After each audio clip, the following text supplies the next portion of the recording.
Hey, good morning, everyone. Welcome to our Kids Time today. We're going to start by talking about skills and particularly how you learn a new skill. So I want you to think about something you'd really like to learn how to do. Okay? Maybe you want to learn to ride a bike. Maybe you're already great at that. You want to learn how to swim. Okay, maybe you already do that. You want to learn how to, I don't know. Maybe you want to become a doctor, so you want to learn all about medicine. Well, or maybe you want to know how to fix a car, or you want to fix whatever, okay? Whatever that skill is, something that you want to learn, how would you go about learning a new skill? Well, one of the ways that you can do that, one of the ways I think works particularly well, is you find someone who's good at that thing, and then you first watch them. You watch how they do that. Maybe you ask them some questions. Right? You kind of come along with them and you ask so let's just say it's auto mechanics. You go to someone who knows all about fixing cars, you start helping them fix cars, you watch what they do, you learn what they're doing, and then you start doing it with them. Then after a while, you have them watch you work and critique what you're doing. And then eventually, so that you can take what you've kind of seen and put it into practice, right? You watch, then you practice, you try with oversight, and then you're ready to go and do it yourself. That's kind of one of the patterns for learning new things, okay? You watch, you try, and then you do. Well, whatever that is, it's really important that you find a person who's really good at that thing, right? Like if you wanted to learn about first aid, don't come to me. I'm not the guy who's going to help you reset a dislocated shoulder, okay? And you cut your finger and just need a Band-Aid, I'm your guy. But if it's major, don't come to me, all right? If you need help with, most actually everything, don't come to me. Go to, I can help you with some things. I'm trying to think of some of the skills. But, there's lots of people with great skills. Well, we're going to keep looking at the life of Jesus today. And he kind of actually tried to help his disciples learn a particular skill. And it was the skill of service. Okay? So as we kind of look at another event in the life of Jesus, we're going to look at how he helped his disciples learn to be better at serving others. Okay? Now, before we get there, I want to ask you a question, okay? If you're like me and you live in Canada, you probably have never, you know what happens, right? When you're out playing all afternoon and then your mom and dad call you in for dinner time, what do they usually say? It's time for dinner, go wash your feet. Right? Isn't that what they say? Time for dinner! They'll shut up in the backyard. Time for dinner, go wash your feet. Right? No, that's not what they say. Come on in, it's time for dinner, go wash your hands. Well, could you imagine? And this is the way it was in Jesus' day. Washing hands was important. I mean, you needed to clean hands before you come to the dinner table. But they washed more than that. They also had to wash their feet. It was a religious requirement. It was kind of like a law, a rule that people followed. Is you didn't just wash your hands, but because of the way they ate dinner, right? Because of the way the roads were, they wore sandals all day. They'd have to wash their feet. I don't know if you're like me. In the summer, my favorite footwear is flip-flops. I'm so excited because the weather's getting better and pretty soon it'll be flip-flop season again. I know it's controversial. Some people can't stand seeing other people's feet. I just love letting my toes breathe, okay? I just think they're so comfy, they're so awesome. But here's what happens. Almost every day, by the time the day is over, I come inside. If I've been out about all day, maybe I went for a big walk, I'll hike in flip-flops. I love it. But what happens is I come inside, my feet are filthy. And that's usually, the kids don't care, but my wife will look at me you're not walking around the house with those, are you? No, she says it really nice. She's so polite, right? She'll say it nicely, she'll just kind of hey, maybe, did you notice your feet? Maybe you want to go wash them. And I'll have to go wash my feet. And even I don't want to take filthy feet and get in bed, because then what happens the next night? I try to go to bed and the bed's full of dirt. I don't want that, right? So often there's times of year where I will wash my feet really regularly. But outside of that, if you're like me, you don't think about washing your feet not extra. Maybe when you have a bath or you have a shower, however often you do that, feet get washed then, but otherwise they're generally fine as they are. Well, for Jesus in his day and his disciples and for all the people in that culture, feet were washed regularly. Okay? Because, you're outside, dirt roads, animals everywhere. Maybe you got mud or dirt or whatever. Feet were they're filthy. Okay? And so they would come in before the meal. They would get washed. It was a necessity. It wasn't optional. It had to get done. So our event that we're going to look at in Jesus' life today takes place about, a little more than a week. It starts a little more than a week before he would die on the cross. And as Jesus is getting ready to enter Jerusalem for that final week of ministry before Easter, he sends some of his disciples ahead to make preparations. Okay? And they go in there getting the whole thing set up. And they knew that at the last kind of big thing they would do before his trial and tribulation was going to be Passover. Or the big Jewish holiday of Passover. They were going to celebrate. So, a few days before Passover, Jesus sends a couple of disciples ahead to make preparations. Okay? They find a room. They get it set up, all ready for the Passover. They make sure that the food is ready. They make sure that everything is ready, the food, the setting, the room, all that. But they miss an important detail. So the night of the meal comes. They're all gathered around the table, Jesus and his 12 followers. And something's missing. I kind of picture the scene where they're all sitting there and there's the food and things are good. And you got Jesus and they're all like, this is just another day. For the disciples, it's just another day. And they're looking around going, we can't eat yet. Do you ever have this? You're at family dinners and you're just sitting there and the food's there and it's smelling, it's looking great, but you got to wait. You got to wait till it's time to start eating. You got to wait till maybe someone prays or you wait for whatever that signal is. Well, for the disciples, they're sitting around going, something's missing. Kind of like, Peter, I feel like we forgot something. Yeah, what do you think? We forgot.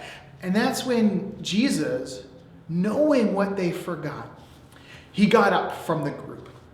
Right? And the Bible tells us, all of this happens in John chapter 13. Over on the side of the room, there would have been a bowl and a pitcher of water. Okay? So over on the side, there's a jug of water, probably not plastic, right? And a bowl. And Jesus takes a towel and he wraps it around himself and he takes the bowl and he fills it with water. And then he goes to each and every one of his disciples and begins washing their feet. That thing that they needed to do that no one seemed to be willing to do, Jesus started doing. Now, there's a reason they weren't really willing to do it. It wasn't a very glamorous job. In fact, actually, it was worse than that. It was disgusting. It was the kind of thing you would never want to do. Most often, real people, if they had the means, the money, and they could afford it, they would pay someone else to do it. They would get a slave. They would hire someone. They would find a servant that would do that for them so they didn't have to. It's sort of like, I don't know if you've ever gone in a gas station bathroom and it's filthy. Or maybe you think about some of the outhouses that are out and about in some of the parks where the bathrooms aren't on this time of year and they're nasty. It's like having to clean that, right? It's the job you don't really want to do, right? It's plunging toilets kind of gross. That's what it was like a bit for people in Jesus' day. So the disciples kind of looked around like, oh, Jesus is going to wash my feet? Now, most of them just let it happen, okay? They weren't about to wash, but they weren't about to stand in Jesus' way either. So they just kind of let it happen. Not Peter, though. Jesus gets to Peter, and Peter refuses. I mean, Peter wasn't getting up to wash anybody else's feet either, but he tried to refuse, and Jesus wouldn't let him refuse. Jesus said, no, Peter, if you're not washed, you don't belong. And of course, Peter wanted to belong. He wanted to be there. He wanted to be part of it. So he kind of goes in the opposite direction. Well, Jesus, wash all of me. And Jesus says, well, no, hold on. We're washing feet. That's all we're doing right here. So Jesus washed Peter's feet and John's and Andrew's. And you know what? He even washed Judas's feet, right? Judas, the guy that Jesus knew was about to betray him. The one who was plotting with the religious leaders for an opportunity to capture and arrest Jesus. The one that Jesus knew got paid to sell him out, to betray him. Jesus knew what was about to happen, and he even washed that guy's feet. Then Jesus returns to the table after washing everybody's feet. Okay? He did the thing that needed to be done, but no one was willing to do. He did it. And then he sat back down with his disciples, and he looked at them in the eye and says, now you go and do that for others. Okay, I'm paraphrasing, of course. That's not quite the way Jesus worded it. But what he was saying was, as I have served you, so you need to serve other people. Now, why did he do that? Or maybe more importantly, what does that mean for you and for me? Because we live in, I live in Canada, right? We live in this place where, like I already said, washing feet isn't really a thing. Right? Jesus does not mean that I need to go home today and I need to get a jug of water and a bowl and wash everybody's feet in my family. No, what Jesus means is I need to, well, here's what I think Jesus means. I think he said that we need to go and do the same thing because we need to look around at the needs of others. That's what Jesus did first. He looked at the needs that his disciples had. And he saw that he was able to do something about that. So you and I, we need to look around at the needs of other people that we know. The people, maybe it is in our family. Maybe it's our friends. Maybe it's other people at school. Maybe other people in our community. And if we see that they have a need that we're able to meet, because there's a lot of needs that you might find that you and I, we don't know how to do it. We aren't equipped. We don't have the skills. We don't know. But when we see that it's a need we can do something about, then Jesus says, as I have done for you, so you do for others. So if you see the need and can do something about it, then we act on it. We do it.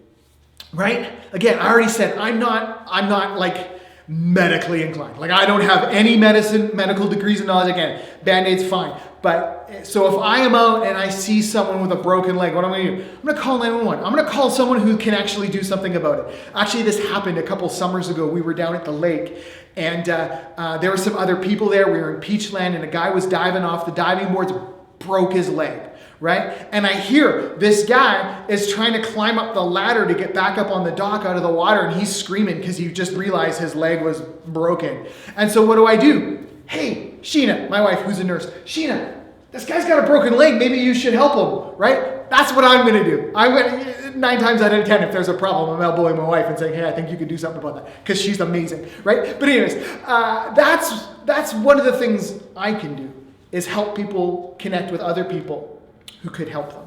So when Jesus says, as I have done, so you go and do, see the needs of others, then if you're able to do something about it, do something about it. No, basically what he's saying is, no job for my, what Jesus is saying is, for my followers, no job is beneath you. No job is too degrading. Don't pass off to other people a job that you are able to do in the service of others. Okay? In fact, actually, let me put it up. A great way to kind of remember, I'll put up this picture for you, right? This is kind of 3 parts of what Jesus would encourage his followers to do. First, look around for someone to serve. It starts by looking, opening our eyes, and seeing the people that we can serve. Then, check our attitude.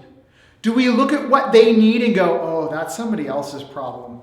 Oh, that's too gross, not for me. Oh, I don't like that. Oh, that person was mean. No, we look, we don't go, oh, that person was mean to me. Or, oh, that person is about to be mean to me. No, we check our attitude. Do we see that they need help and are we willing to serve? And then we find a way to help them. We find a way to serve them. Okay? Look around. Check your attitude and then find a way to serve them. Before we go, I want to remind us of our memory verse. And this verse is an important reminder of this. Because if we're going to, as this verse says, fix our eyes on Jesus and we're going to keep looking to him, we see that he serves others. Those he liked, like John. John's described in the Bible as the one whom Jesus loved, but also those who betrayed Jesus, like Judas. And Jesus didn't make any distinction. He treated them both with love and care. Okay? So, again, Hebrews 12:2, which we looked at first last week, fixing our eyes on Jesus, the pioneer and perfecter of our faith. He endured the cross and sat down at the right hand of the throne of God. Guys, that's my encouragement for us this week, that we be people who look, who check, and who serve. Have a great week.